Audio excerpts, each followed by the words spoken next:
back, everybody. It's Rudy. Alpha Investments, and how is every... Wait a minute. Hang on. Sorry. That's better. You see me better? All right, so today we're going to have a financial video discussion on the Hasbro's earnings conference call. And we're going to discuss it. And actually, you know what? Before we even start the video, I already know what you're saying. I already know what's going on. Rudy, you're a scumbag. You make things up. Everything's fake. It's fraud. We get it. I know. Rudy, it's all because of Toys R Us. I know.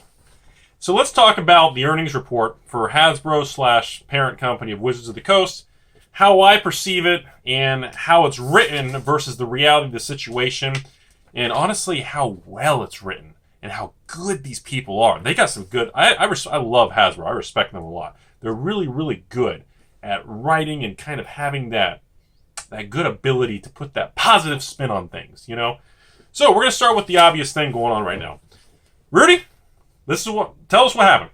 Well, obviously Hasbro reported a net loss of $112 million, mostly due to the fact of the Toys R Us closure. Don't really care, moving on. The most important thing, though, what we need to know. On page 2, paragraph subsection 3, the first few sentences, if anybody wants to pull their own earnings information, what I want to go over is pretty much this. Hasbro's total gaming category, including all gaming revenue, most notably Magic the Gathering and Monopoly. We're going to stop there. You're going to notice immediately those two categories are lumped together. That's the first thing I think is very, very smart of Hasbro. Number 2, which are included in franchise brands in the table above. So Monopoly and Magic the Gathering are included in a basket together as in the same category under franchise brands for Hasbro's accounting, for their generally accepted accounting principles, their GAAP accounting. So that's the first thing everybody needs to know. Number 2, here's the interesting part.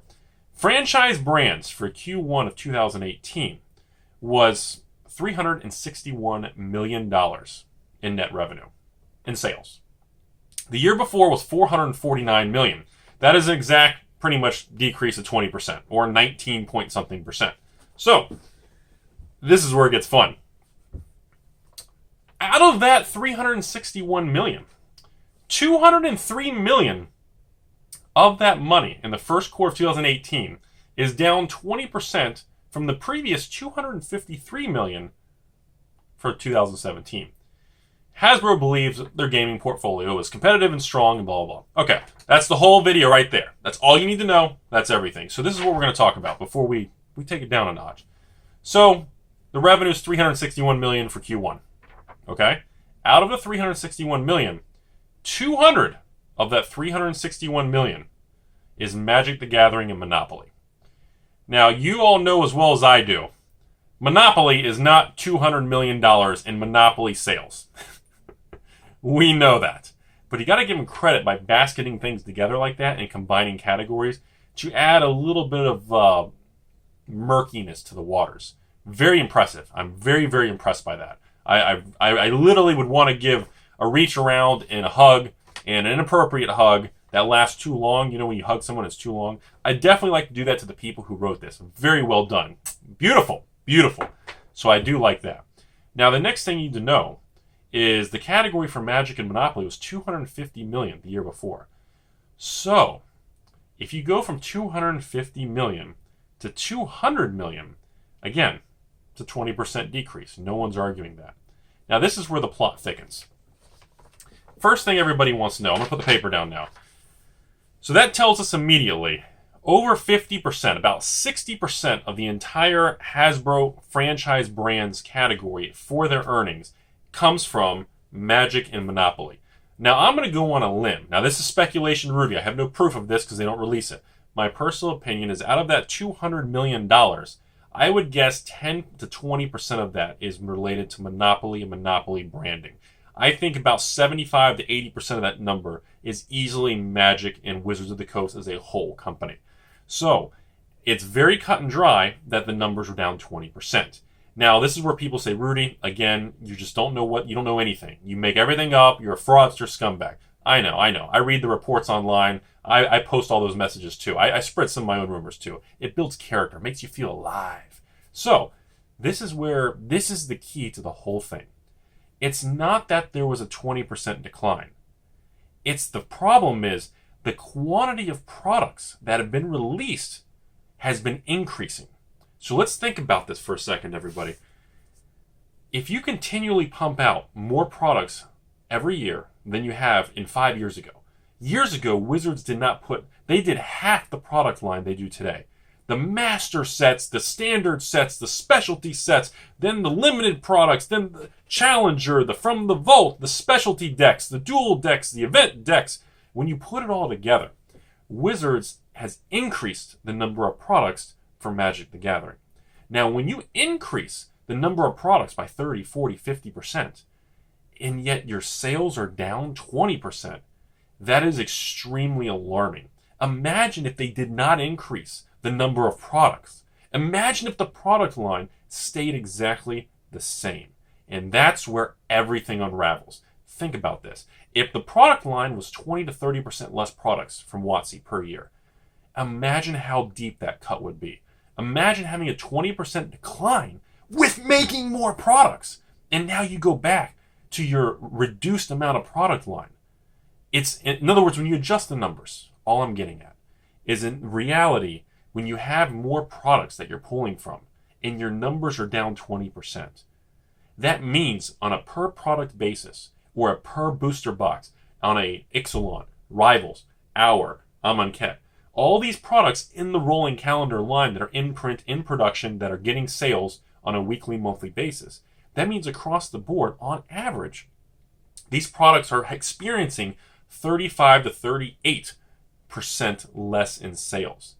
And then what's even funnier about that is that's almost the exact same number from a while back ago when they talked about the player base decline. You know, the video where I made up the numbers and nobody believes me because, that's what Rudy does, right? Just apparently people watch the videos. I don't know why anybody watches these videos. Can we get 1,000 views on this video? Probably not. I don't know why anybody watches the videos because everybody knows it's fake, but I guess people just like to live in a world where some guy in Florida makes stuff up. So let's go back to the reality. If you have this many products and your total number is still a negative 20, that's an average of 36.5% decline per product line, per sales. Every product Wizards is making, in other words, Hour of Devastation, Amonkhet, Ixalan, and Rivals of Ixalan, experienced, on average, between 35 and 40% decline in sales on booster boxes, intro decks, planeswalker decks, whatever you want to call it. And it matches up with the player base decline and what people say all around the country when people send me pictures of their FNM or whatever's going on in their events and they show, well, nobody showed up. Here's my game store on Friday night, Rudy. Here's what it looks like. There's one person. There's nobody. There's 3 people. Here's what it was a year ago. Here's what it was 2 years ago. Here's 30 people, 40 people. Here's, Gatecrash, Return to Rav, Cons, 40 people, 50 people. And that's the thing. So what I'm going back to is, obviously, when they design, they engineer conference calls, earnings reports, when you dig through these massive 10, 20, 30, 40 page data drops, quarterly required documents, when you really go through them all, it's very difficult to get very finite numbers.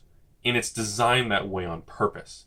And they do a very good job at it. I'm very impressed. I think Hasbro, in the way they're wording and presenting it to all of us, in the way we're picking it up, I think they did a great job. I mean, these accountants, these financial geniuses, these people who have the degrees and the MBAs in finance and corporate accounting, well played, well played. I'm very impressed by your business skills.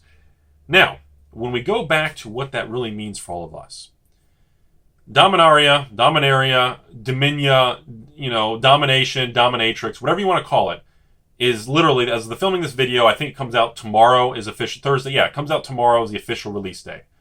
So what that means for everybody is, I expect Dominaria to be a big powerhouse. I think it's going to be an uptick for all of us, which also means, as expected, I'm sure patrons and people who've watched this channel know, it's going to be pretty sold out. We're going to have a short-term spike in the value of the sealed product on eBay TCG Player up to probably around $100 a booster box, as the value of the boxes or the singles inside the box contain an average expected value of over $100 a box.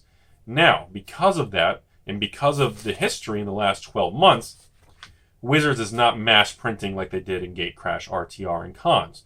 Therefore, they are completely sold out There's a rush second print run coming for God knows how many tens of hundreds of thousands of boxes. And then the market will stabilize, drop, and then everyone's going to move on. And 3 months from now, no one's going to give a flying flip. But now I wanted to go into the next thing. This is the part that most of you don't like. You may want to go ahead and leave. Most of you don't have attention span because you don't want to hear things that will make you unhappy and curl up. Because before I filmed this, I thought about it. I curled up in the fetal position. Now, Rudy, why do you think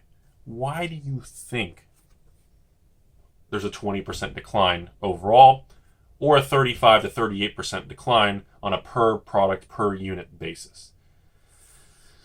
Well, I think it's a combination of about 5 or 6 different variables. I do not believe Wizards politics. I do not believe the set. I do not believe it's YouTube. I do not believe it's the stores. I do not believe it's the judge program. I do not believe it's the personalities. I do not believe it's the big snowballs, the flying kingdoms of cards that are really on the cool things of stuff that are really cool. I don't think it's any of that stuff. I actually think it's all of that stuff. I think it's a combination of a 1 to 2% chip from every single category. And what you're seeing is a sum. You're zooming out and you're seeing a larger macro scale of a bunch of different micro things that are being put together into a giant transformer. And I think it's a combination of, the community. I think the Magic the Gathering community as itself is pretty rough. It's pretty bad. I mean, I have a lot of people who are selling me collections that just said that they don't want anything to do with Magic. They don't like it. They don't want to go to the game store. No one shows up. They go online. It's a bunch of angry, bitter people. And if you don't like what they say, you're exiled. You have these pods in segregation and these confrontation and these, if you don't obey, you're out. If you don't like what I say, you're out. We don't consider you real. And which is a really ironic thing, everybody. And you know why that's ironic? Because Magic, for those of you who are old farts like me, this was a card game before these people bought it. And it's actually nothing wrong with Hasbro. I shouldn't have said that. I mean, Hasbro is really not the problem here. But this was a card game 20 years ago in the 90s that people who didn't fit in, people who had different beliefs, different opinions, that were deemed as unacceptable, that were deemed as different, that had different perspectives. This was a game that attracted these type of people. This was a game that everybody retreated to. A game that everybody went to. It was a safe place. It was a happy... It was something that gave a lot of people fulfillment and comfort. And now, it's segmented in all these pockets. And I hate to say it, it's like segregation. It's just these groups. It's like islands everywhere. And the worst part about it is when you look at the community as a whole, it's impacting. The community, the internet, the social media, all of it is impacting it. Now, that's not the sole reason. But it's just, I don't really know how to explain it. I can't get my finger on it. But it's not healthy.